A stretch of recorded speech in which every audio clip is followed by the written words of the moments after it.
प्यारे बच्चों, आपका ऑनलाइन स्टडी में स्वागत है। आज हम डीएलएड मैथ में एक बहुत अच्छा टॉपिक है समांतर चतुर्भुज, उसकी बात करेंगे। तो हमने लिख रखा है समांतर चतुर्भुज। इसके बारे में समझते हैं कि क्या है ये समांतर चतुर्भुज। हमने एक आकृति बनाई हुई है और ये हम बोल रहे हैं पहली डेफिनीशन कि ऐसा चतुर्भुज जिसकी आमने सामने की भुजाएं समांतर हों तो उसको बोलते हैं समांतर चतुर्भुज। यानी कि ए बी समांतर सी डी और दूसरी बात क्या है, बी सी समांतर ए डी। अगर ये दोनों कंडीशन किसी भी चतुर्भुज में फॉलो हो रही हैं तो वो समांतर चतुर्भुज की कैटेगरी में जाएगा।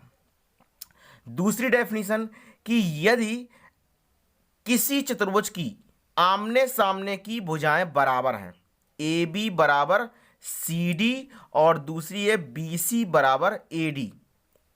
अगर या तो ये कंडीशन फॉलो हो रही हो या फिर ये कंडीशन फॉलो हो रही हो तब भी वो समांतर चतुर्भुज होगा।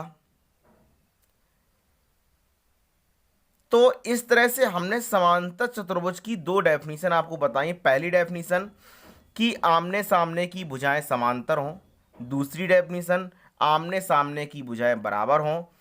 तीसरी कंडीशन एक और परिभाषा है कि यदि किसी चतुर्भुज के सम्मुख कोण कोण ए कोण सी, कोण ए बराबर कोण सी और कोण बी बराबर कोण डी, ये कंडीशन फॉलो अगर हो रही है तब भी वो क्या होगा, समांतर चतुर्भुज होगा। यानी कि इस समांतर चतुर्भुज की हमने तीन डेफिनेशन आपको क्लियर की हुई हैं। समांतर चतुर्भुज की डेफिनेशन में कोई समस्या नहीं है। अगर आपसे गुण भी पूछे जाएं इसके तो ये तीन गुण बहुत अच्छे गुण हैं, इनको आप बता सकते हैं। एक और इसका हम गुण बता दें कि समांतर चतुर्भुज के जो विकर्ण होते हैं ए सी और बी डी, ये आपस में एक दूसरे को समद्विभाजित करते हैं, यानी समान दो भागों में बांटते हैं। ये सेंटर ओ है, AC और BD एक दूसरे को समद्विभाजित समान दो भागों में बांटते हैं, ये इसकी एक और प्रॉपर्टी है। तो इस तरह से हमने समांतर चतुर्भुज के पूरी क्या वेशभूषा है वो सब कुछ बता दिया है। नेक्स्ट इसमें क्या है कि समांतर चतुर्भुज का क्षेत्रफल कैसे हम ज्ञात करें। तो समांतर चतुर्भुज का क्षेत्रफल, सबसे पहले हम समांतर चतुर्भुज जो है वो बना रहे हैं। इसका अगर हमको क्षेत्रफल ज्ञात किया जाए, ए बी सी और डी, इसका हमको क्षेत्रफल चाहिए। तो सबसे पहले हम इसमें एक लंब इधर से डाल रहे हैं और एक लंब इधर से डाल रहे हैं और इसको मिला दे रहे हैं। ये एक नया बन जाएगा चतुर्भुज ए डी ई एफ और सी।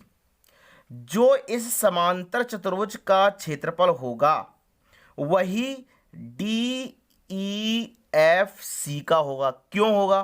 क्योंकि जितना ये भाग हमने इधर से अलग किया है उतना इधर हमने भाग ऐड कर दिया है। तो इसका मतलब ये है कि जो समांतर चतुर्भुज ए बी सी डी का क्षेत्रफल होगा वही डी ई एफ सी का क्षेत्रफल होगा।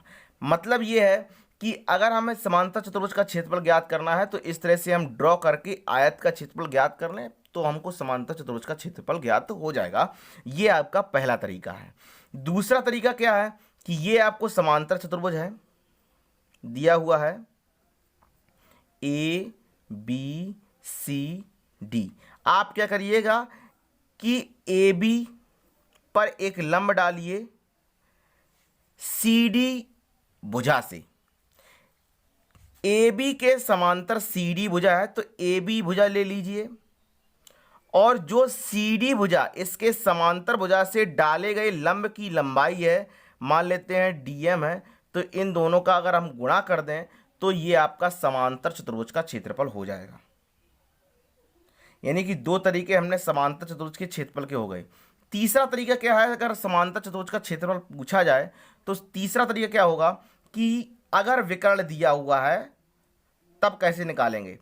ये मान लिया विकर्ण आपको ज्ञात है ए बी सी डी, ए सी विकर्ण आपको ज्ञात है और आपसे कहा जाए कि समांतर चतुर्भुज का क्षेत्रफल ज्ञात कीजिए तो हम क्या करेंगे, ए सी पर एक लंब डालेंगे किससे, डी सी से, जो लंब होगा और ए सी इसका अगर हम गुणा कर दें तो हमको समांतर चतुर्भुज का क्षेत्रफल ज्ञात हो जाएगा। तो इस तरह से समांतर चतुर्भुज के क्षेत्रफल के बारे में हमने बात की है।